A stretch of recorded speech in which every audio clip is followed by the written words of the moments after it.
About 115 million people are expected to travel this holiday season, according to AAA. 7.5 million passengers plan to fly between December 23rd and New Year's Day. And the airlines are hoping to avoid what we saw last year, right? That big meltdown after winter weather and staff shortages forced thousands of delays and cancellations.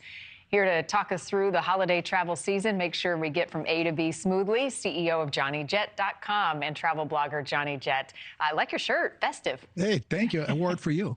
Well, thank you. It looks wonderful. Okay, so 115 million people. I mean, this is the biggest that we've seen since AAA started keeping track. What's driving this? Oh, I mean, everyone wants to get out. You know, they got a taste of it this summer. You know, still last Christmas, a lot of people were not with their family. We are one of them. We're leaving in a half hour, by the way. So, you know, people are getting out.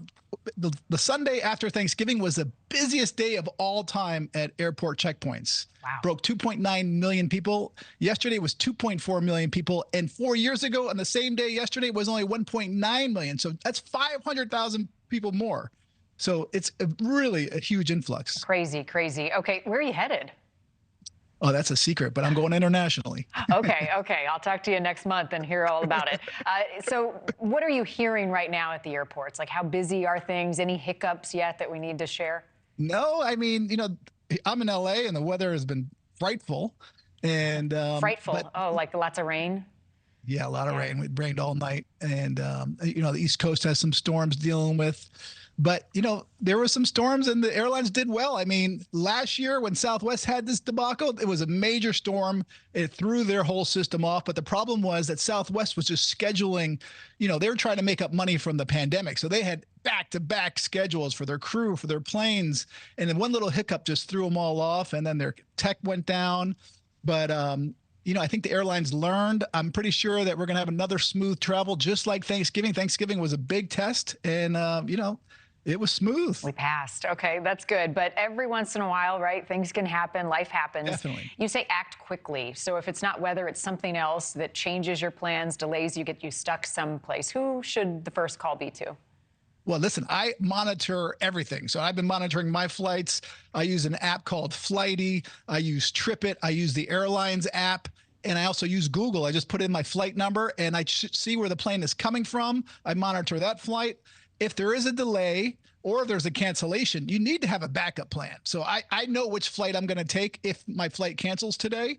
So, you know, do that in advance. If you really want to be stealth, you actually pay for the ticket using your miles so you can get a refund maybe for the next day. And if your flight does go out, make sure you cancel that flight. But if it doesn't, then you have a backup. And if your flight does cancel, the airline has to give you your money back, regardless. Right. Filing a claim, though, that seems like a daunting task, right? You got to jump through some hurdles. Is it an easy process or has it gotten easier?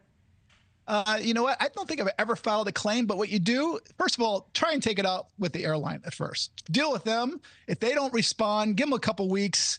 If they don't, then go to the DOT. They have a good website, transportation.gov. They have an online complaint form right there. You can fill it out. They also have a consumer dashboard where you can see that you're owed if there's a delay or cancellation. But listen, if it's weather, they don't owe you anything. Just some airlines will help you out, but the low fare carriers, they will not rebook you on another airline like Frontier, Spirit, Allegiant, even Southwest. So, you know, take a look at that dashboard and see what you are owed or that you could get before you book your flight. Are there still any deals to be had? I mean, if somebody's looking to surprise their loved ones or friends for Christmas and check? There's always deals to be had.